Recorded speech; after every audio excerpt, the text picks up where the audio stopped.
देखिए देखते हैं लेंस के लिए किरण आरेखों की बनावट। लेंस के लिए किरण आरेखों की बनावट तो हम लोग देखेंगे लेंस में जो होता है मूल रूप से इसमें 3 बिंदु के सापेक्ष लेंगे। एक होता है इसमें प्रकाशीय केंद्र, एक क्या होता है और दूसरा होता है इसमें फोकस, जिसको हम लोग F1 और क्या बोलते हैं F2 बोलते हैं। दूसरा होता है F2 और तीसरा इसका जो बिंदु होता है वो होता है मुख्य अक्ष के समांतर। तीन ही स्थिति में हम लोग लेंस में देखते हैं। मान लीजिए ये कौन सा लेंस है, अवतल लेंस है, और ये क्या है मुख्य अक्ष या प्रधान अक्ष है। इसमें भी ये क्या हो जाएगा प्रकाशीय केंद्र, इधर हो जाएगा इसका F1 और इधर क्या हो जाएगा F2, क्या हो जाएगा। तो लेंस में देखिए किरण आरेखों की जो बनावट होगी वो कहता है कि किस दिशा में आती हुई प्रकाश के किरणों का अपवर्तन किस दिशा में होगी, यानी प्रकाश की किरणें किस दिशा में आएगी और लेंस से होकर के वो किस दिशा में मुड़ेगी। तो पहला हम लोग इसमें देखते हैं, ध्यान दीजिएगा, प्रकाशिक केंद्र। प्रकाशिक केंद्र की दिशा में आपतित किरण, आपतित किरण यानी कि जब प्रकाश की किरण जो है वो किस दिशा में आएगी प्रकाशीय केंद्र की दिशा में।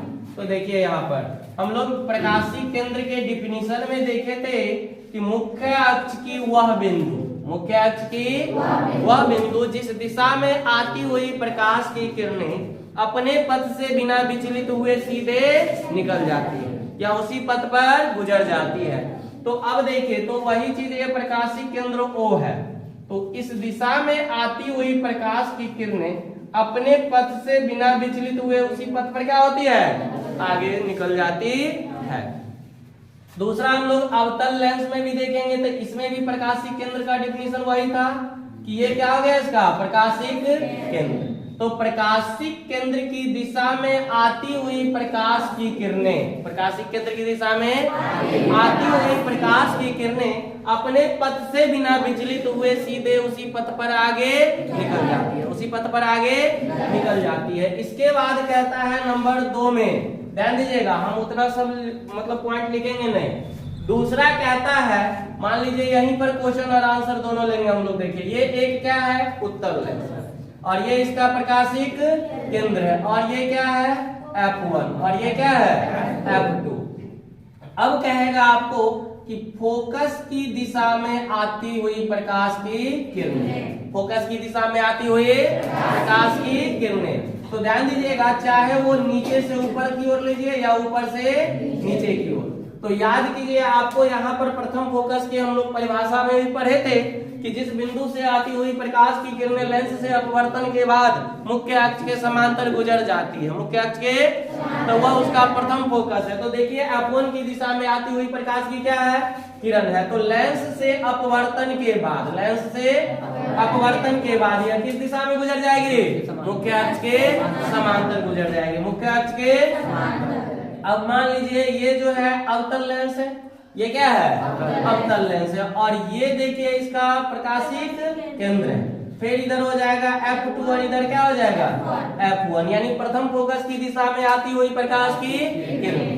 तो अब देखिए कि ये प्रथम फोकस की दिशा में आती हुई क्या है प्रकाश की किरणें लेंस से अपवर्तन के पश्चात, लेंस से अपवर्तन के पश्चात मुख्य अक्ष के समांतर गुजर जाती है, मुख्य अक्ष के समांतर गुजर जाती है। चलिए अब कहता है इसका, मान लीजिए कि ये क्या है उत्तल लेंस है, ये इसका प्रकाशिक केंद्र और ये है प्रथम फोकस F1 और ये द्वितीय फोकस। अब मान लीजिए ये क्या है अवतल लेंस और ये इसका मुख्य अक्ष या प्रधान अक्ष है और ये इसका प्रकाशिक केंद्र और ये F2 हो जाएगा और ये क्या हो जाएगा F1 हो जाएगा। और प्रकाश की किरणें किस दिशा में आ रही है मुख्य अक्ष के समांतर, प्रकाश की किरणें किस दिशा में आ रही है? मुख्य अक्ष के समांतर आती हुई प्रकाश की किरणें अपवर्तन के बाद कहां से होकर गुजरेगी?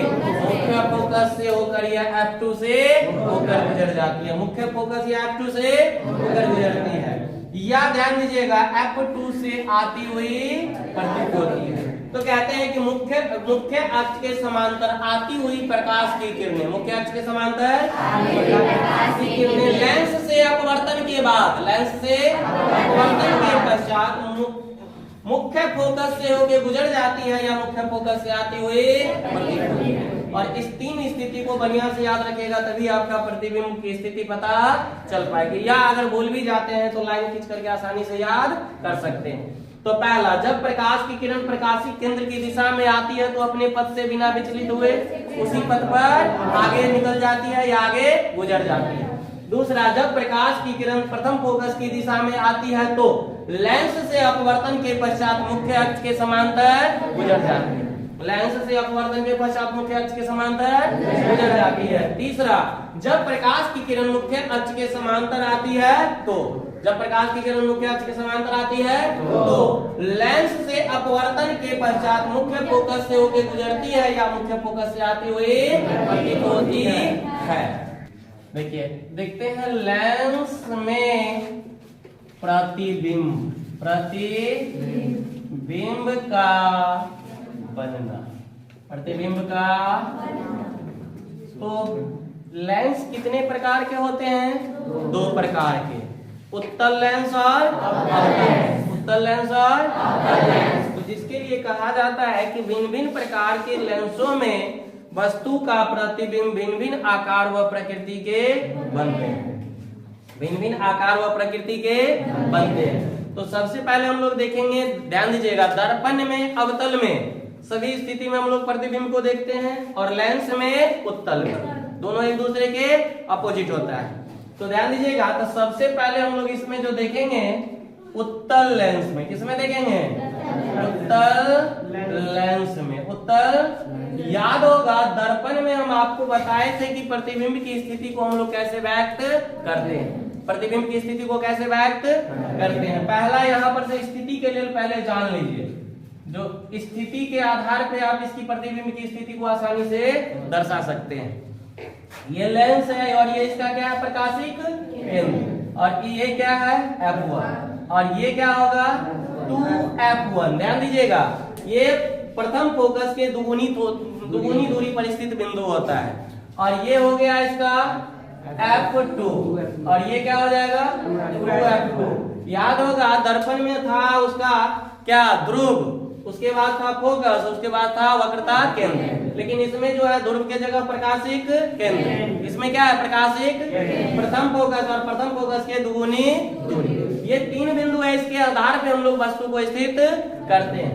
तो पहला अगर मान लीजिए कह सकते हैं प्रकाशिक केंद्र और F1 के बीच में कहीं भी वस्तु क्या हो? स्थित हो। प्रकाशिक केंद्र के जगह पर यहाँ पे लेंस भी कहा जाता है, लेंस और F1 के बीच वस्तु स्थित हो तो, लेंस और F1 के बीच वस्तु स्थित हो तो। दूसरा कहेगा कि जब वस्तु कहाँ स्थित हो? F1 पर। जब वस्तु कहाँ स्थित हो? F1 पर। उसके बाद कहेगा कि जब वस्तु F1 और 2F1 के बीच कहीं भी स्थित हो तो। उसमें के बाद कहेगा कि जब वस्तु कहाँ स्थित हो? 2F1 पर स्थित हो तो। जब वस्तु 2F1 पर स्थित हो तो। उसके बाद बोलेगा कि जब वस्तु 2F1 और अनंत के बीच स्थित हो तो। जब वस्तु 2F1 और अनंत के बीच स्थित हो तो। उसके बाद कहेगा कि जब वस्तु अनंत पर स्थित हो तो। जब वस्तु अनंत पर स्थित हो तो ये हमारी वस्तु की स्थिति है। क्योंकि प्रत्येक बिंदु पर हम वस्तु को रख करके तो नहीं दिखा सकते हैं, कुछ विशेष स्थानों पर रख करके वस्तु की प्रतिबिंब को हम लोग प्राप्त करते हैं। तो आइए हम लोग शुरू करते हैं। सबसे पहले यहाँ से स्टार्ट करेंगे और वस्तु को धीरे धीरे धीरे धीरे पीछे की ओर घसकाते हुए चले जाएं। नहीं तो दूसरा ऑप्शन है कि फिर अनंत से शुरू कीजिए और धीरे धीरे धीरे धीरे लेंस की ओर लेते चले जाइए। तो एक निश्चित क्रम में आपको याद आसानी से हो जाएगा। तो पहला हम लोग देखते हैं इसमें कि जब वस्तु लेंस व F1 के बीच स्थित हो तो ये आपको क्वेश्चन में ही मिलेगा और आंसर में जो हम लोग लिखेंगे इसको हमेशा जोड़ेंगे, इसके बाद ही हमारा आंसर आगे बढ़ता है। तो ऐसे कह सकते हैं कि आधा आंसर तो आपको दिया हुआ क्वेश्चन में ही रहता है। तो इसके लिए देखिए, तो सबसे पहले हम लोग ये क्या करते हैं, उत्तल लेंस लेते हैं और ये इसका क्या है, मुख्य अक्ष या प्रधान अक्ष, और ये हो गया इसका प्रकाशिक केंद्र, और ये क्या हो गया F1, और ये क्या हो गया 2F1। ये दूरी हमेशा समान होनी चाहिए। हम यहाँ पे इंच से नहीं ले रहे हैं इसलिए कभी तनी आगे पीछे हो सकती है, ध्यान दीजिएगा। और ये हो गया हमारा F2, और ये क्या हो जाएगा 2F2, ये हो जाएगा 2F। एक वस्तु को पहले हम लोग कहाँ रखेंगे, F1 और लेंस के बीच में। वस्तु को कहाँ रखेंगे, F1 और लेंस के बीच में। एक प्रकाश की किरण को इसमें भी हमेशा किस दिशा में लेंगे, ध्यान दीजिएगा, एक प्रकाश की किरण को मुख्य अक्ष के समांतर लेंगे, मुख्य अक्ष के समांतर लेंगे, और मुख्य अक्ष के समांतर आती हुई प्रकाश की किरणें कहां से होके गुजरेगी, फोकस से होके गुजर जाएगी। कहां से होके गुजरेगी, फोकस से होके गुजर जाएगी। और एक प्रकाश के किरण को किस दिशा में लेंगे, प्रकाशिक केंद्र की दिशा में लेंगे, प्रकाशिक केंद्र की दिशा। तो अब देखिए गौर से कि यह मुंह इसका निरंतर क्या हो रहा है, फैल रहा है, तो स्वाभाविक है यह मुंह धीरे धीरे क्या होगा, कम होगा। तो इसको डॉट लाइन से हम लोग पीछे की ओर क्या करते हैं, बढ़ाते हैं, और इसको भी डॉट लाइन से पीछे की ओर बढ़ाइए। वैसे अभी यहाँ पे इसकी जरूरत नहीं पड़ेगी, ठीक है ना। तो देखिए, तो अब यहाँ पे हमारा क्या बन गया, प्रतिबिंब बन गया। क्या बन गया, प्रतिबिंब बन गया। तो गौर से देखिए, ये ए और बी वस्तु था, ए और बी क्या था, ये याद रखना है। एक प्रकाश की किरण को किस दिशा में लेंगे, मुख्य अक्ष के, और दूसरी प्रकाश की किरण को प्रकाशिक केंद्र की दिशा में, किस दिशा में लेंगे, प्रकाशिक केंद्र की दिशा में लेंगे। तो अब देखिए यहाँ पर कि जब वस्तु लेंस व F1 के बीच स्थित हो, लेंस व F1 के बीच स्थित हो, तो इसके द्वारा बना प्रतिबिंब, इसके द्वारा बना प्रतिबिंब लेंस के उसी ओर, जिस ओर वस्तु है प्रतिबिंब उसी ओर बन रहा है ना, तो लेंस के उसी ओर, लेंस के उसी ओर F1 व अनंत के बीच, F1 व अनंत के बीच आभासी सीधा और वस्तु से बड़ा है या छोटा, वस्तु ये है और प्रतिबिंब ये है ना, तो वस्तु से बड़े आकार के, वस्तु से बड़े आकार के दिक्कत। सिर्फ किरण की बनावट आपको आसानी से आनी चाहिए, जो हम लोग पीछे देखे है ना, तो ये ध्यान रखना है। तो देखिए, जब वस्तु लेंस व F1 के बीच स्थित हो तो यहाँ पर उसका आंसर में तो वही जुड़ेगा कि जब वस्तु लेंस व F1 के बीच स्थित हो तो उसके द्वारा बना प्रतिबिंब, उसके द्वारा लेंस के उसी ओर, लेंस के F1 व अनंत के बीच, F1 व अनंत के बीच आभासी सीधा और वस्तु से बड़े आकार के बनते, वस्तु से बड़े आकार के बनते। दूसरा स्थिति देगा, ध्यान दीजिएगा। अब वस्तु कहाँ पे आएगी, यहाँ पे देखिए कहाँ पे आएगी, F1 पर, यानी कि प्रथम फोकस पर। यह लिख सकता है कि जब वस्तु प्रथम फोकस पर स्थित हो तो, या जब वस्तु F1 पर स्थित हो तो यहाँ पर लिखेंगे जब वस्तु F1 पर स्थित हो तो आंसर में तो ये लिखाएगा ही। तो अब देखिए, मान लीजिए कि ये हमारा क्या है, उत्तल लेंस है, और ये क्या है, मुख्य अक्ष या प्रधान अक्ष, मुख्य अक्ष या क्या है, प्रधान अक्ष, और ये क्या है, प्रकाशिक केंद्र, और ये हो जाएगा F1, और ये क्या हो जाएगा F2, ये हो जाएगा F1, और ये क्या हो जाएगा F2 हो जाएगा। ये 2F1 और 2F2 हम लोग बाद में लेंगे जब जरूरत पड़ेगा, ध्यान दीजिएगा। तो वस्तु को कहाँ स्थित कर रहे हैं, F1 पर, वस्तु को कहाँ रख रहे हैं, F1 पर रख रहे हैं। एक प्रकाश के किरण को किस दिशा में लेंगे, मुख्य अक्ष के समांतर, मुख्य अक्ष के समांतर, और ये कहां से होके गुजरेगी, फोकस से होके गुजर जाएगी। और एक प्रकाश के किरण को किस दिशा में लेंगे, प्रकाशिक केंद्र की, और ये इसी पथ पर क्या होगा, आगे गुजर जाएगा, यानी अपने पथ से बिना विचलित हुए उसी पथ पर आगे। अब देखिए, क्या ये कहीं पर मिल रही है, दोनों किरणें एक दूसरे के क्या है, समांतर, दोनों किरणें एक दूसरे के समांतर। समांतर रेखा कभी एक दूसरे को प्रतिच्छेद करती है, नहीं करती है, कभी एक दूसरे को प्रतिच्छेद नहीं करती है। तो अब देखिए कि इसके द्वारा बना प्रतिबिंब कहाँ मानेंगे? अनंत पर। कहाँ मानेंगे? तो यह जो है लेंस के दूसरी ओर होगा, लेंस के क्या होगा? दूसरी ओर। अनंत पर है तो वास्तविक और क्या है? उल्टा। लेकिन ये कितनी दूरी पर जाके कितना बड़ा बनेगा इसकी कोई गारंटी नहीं है। तो ध्यान दीजिए, जब वस्तु F1 पर स्थित हो तो, जब वस्तु F1 पर स्थित हो इसके द्वारा बना प्रतिबिंब लेंस के दूसरी ओर, लेंस के कहाँ? अनंत पर। कहाँ बन रहा है? अनंत पर। वास्तविक उल्टा और वस्तु से बहुत बड़े आकार के बनते हैं, बहुत बड़े आकार के बनते हैं। तो ध्यान दीजिए, जब वस्तु F1 पर स्थित हो तो, जब वस्तु F1 पर स्थित हो तो इसके द्वारा बना प्रतिबिंब लेंस के दूसरी ओर, लेंस के दूसरी ओर, लेंस के दूसरी ओर अनंत पर। कहाँ? अनंत पर। वास्तविक उल्टा तथा वस्तु से बहुत बड़े आकार के बनते हैं, बहुत बड़े आकार के बनते हैं। इसके बाद देखिए नंबर 3, जब वस्तु, अब ध्यान दीजिए, हमने फोकस पे रख लिया, प्रथम फोकस पे। अब कहाँ रखेंगे? प्रथम फोकस और प्रथम फोकस के दुगुनी दूरी के बीच, यानी कि F1 और 2F1 के बीच में। तो लिखेंगे जब वस्तु F1 और 2F1 के बीच स्थित हो, बीच स्थित हो तो, स्थित हो तो लीजिए फिर से क्या करेंगे? वस्तु को रख देंगे, ले लीजिए, ये मुख्य अक्ष या क्या है? और ये क्या है? प्रकाशिक केंद्र। और ये हो जाएगा F1 और ये क्या हो जाएगा? F2। तो ये हो जाएगा 2F1 और ये क्या हो जाएगा? 2F2। तो वस्तु को कहाँ रखना है? F1 और 2F1 के बीच कहीं भी। एक प्रकाश के किरण को किस दिशा में लेंगे? मुख्य अक्ष के समांतर, मुख्य अक्ष के समांतर। और ये कहाँ से होके गुजरेगी? फोकस से होकर के गुजर जाएगी। और एक प्रकाश के किरण को किस दिशा में लेंगे? प्रकाशिक केंद्र की दिशा। और ये इसी पथ पर आगे क्या होगी? गुजर जाएगी, इसी पथ पे आगे। और जहां पर दोनों किरणें एक दूसरे को प्रतिच्छेद कर रही है, यहाँ पर क्या बनेगा? प्रतिबिंब बनेगा।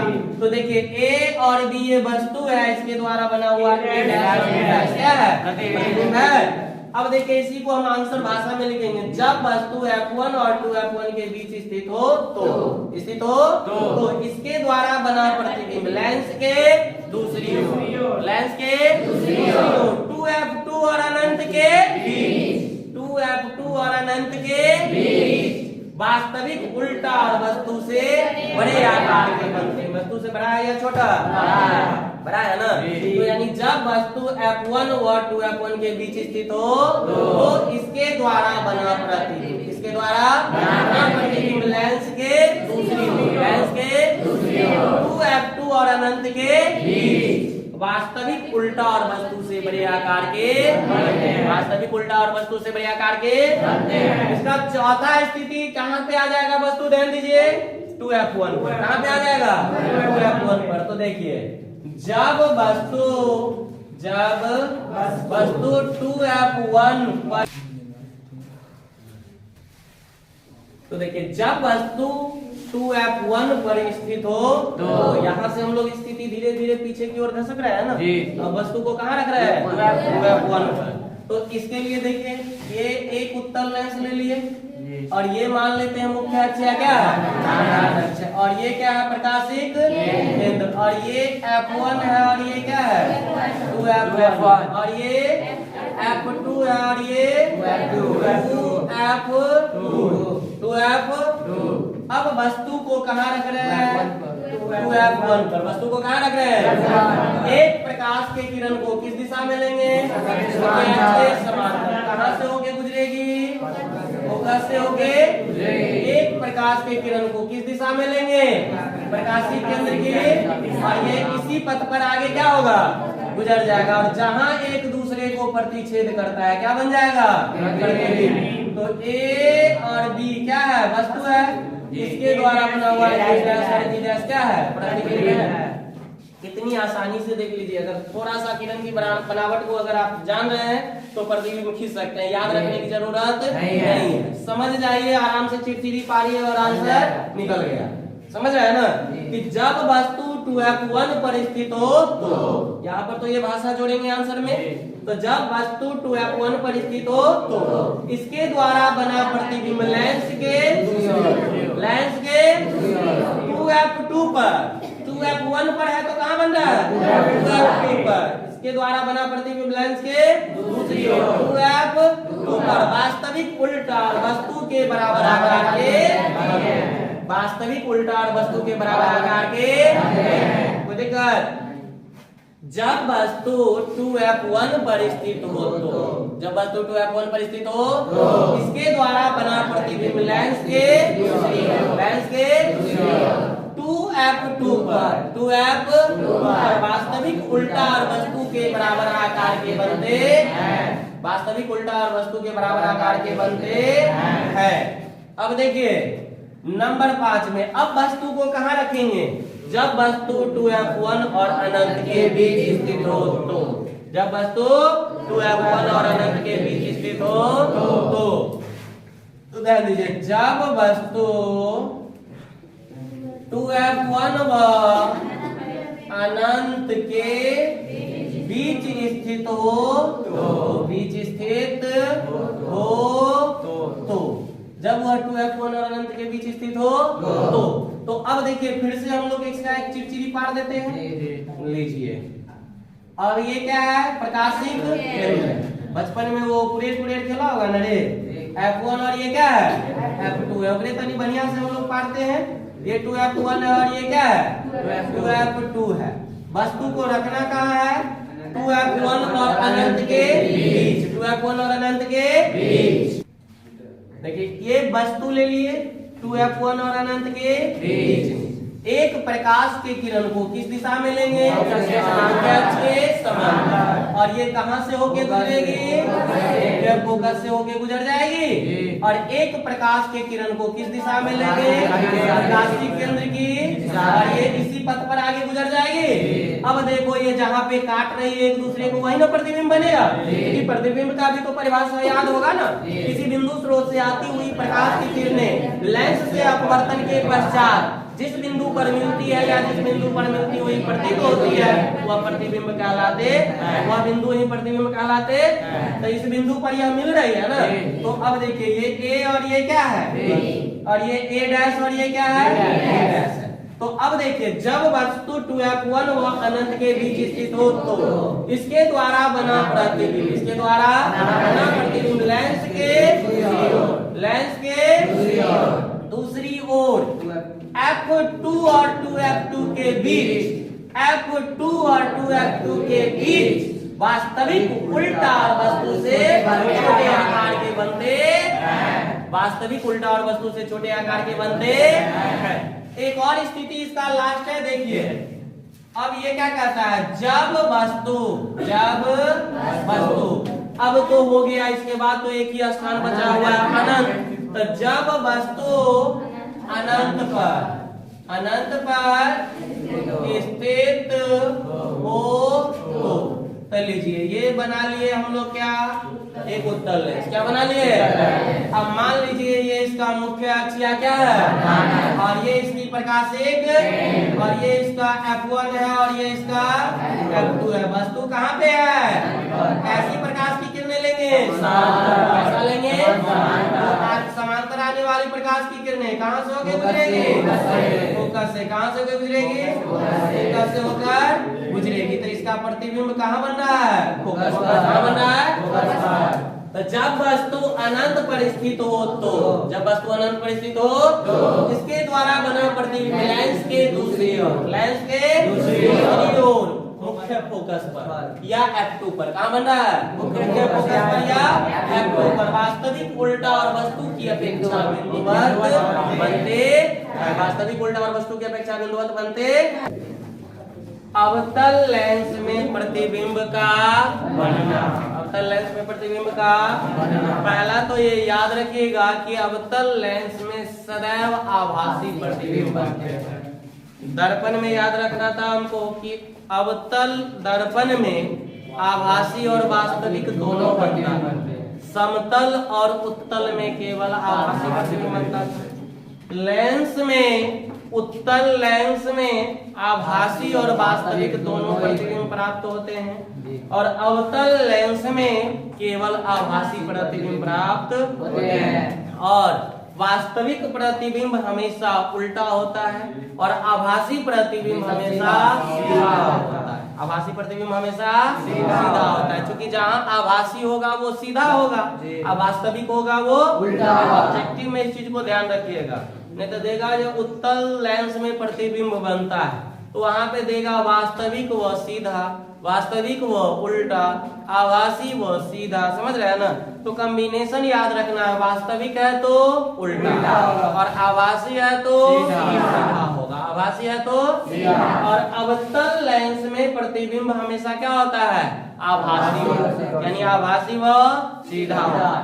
तो इसमें हम लोग एक स्थिति को देखते हैं। मान लीजिए कि यह एक अवतल लेंस है, ये क्या है, ये इसका मुख्य अक्ष क्या है, प्रधान अक्ष है, मुख्य अक्ष या प्रधान अक्ष है। और ये क्या है, प्रकाशिक केंद्र।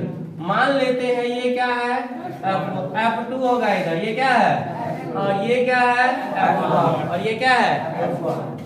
वस्तु को हम लोग F2 और अनंत के बीच में रख दें, F2 और अनंत के बीच। तो ध्यान दीजिएगा, एक प्रकाश के किरण को मुख्य अक्ष के समांतर, मुख्य अक्ष के, और अवतल लेंस में मुख्य अक्ष के समांतर आती हुई प्रकाश की किरणें लेंस से अपवर्तन के बाद मुख्य फोकस से आती हुई प्रतिबिंब, मुख्य फोकस से आते हुए, और एक प्रकाश की किरण जो है किस दिशा में लेंगे, प्रकाशिक केंद्र की दिशा, और ये अपने पथ से बिना विचलित हुए उसी पथ पर आगे बढ़ जाएंगे। बहुतों बार यह बात बोल चुके हैं, फिर भी नहीं याद हो तो समझिए आप।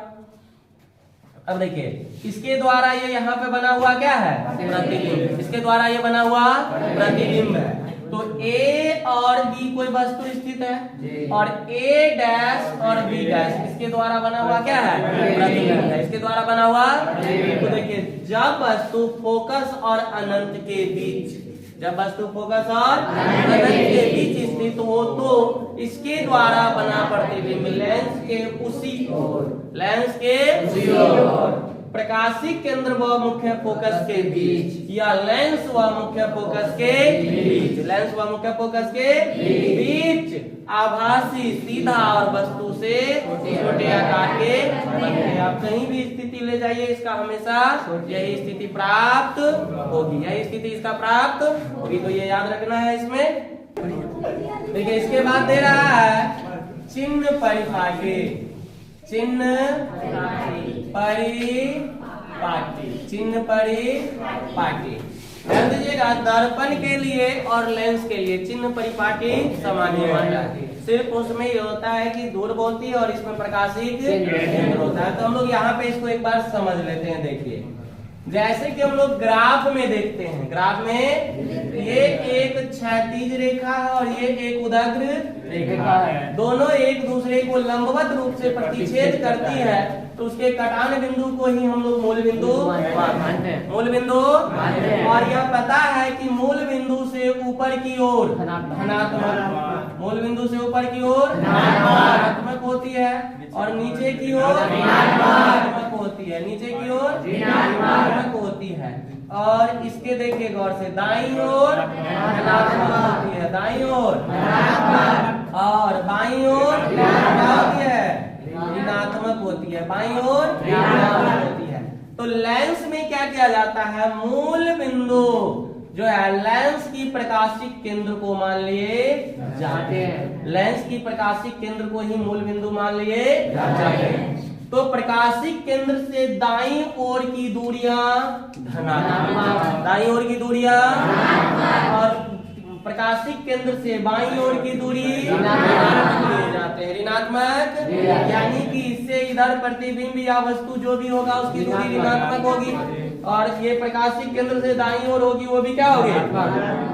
और मुख्य अक्ष से ऊपर की ओर बना हुआ प्रतिबिंब धनात्मक, मुख्य अक्ष से नीचे की ओर बना हुआ प्रतिबिंब ऋणात्मक होती है। मुख्य अक्ष से नीचे की ओर बना हुआ प्रतिबिंब, यही चीज आपको जो है अवतल लेंस में भी होता है। यही क्या होता है? अवतल लेंस में भी होता है, ये ध्यान दीजिएगा। तो ये प्रकाशिक केंद्र है जो मूल बिंदु है, प्रकाशिक केंद्र को ही क्या मान लिया जाता है?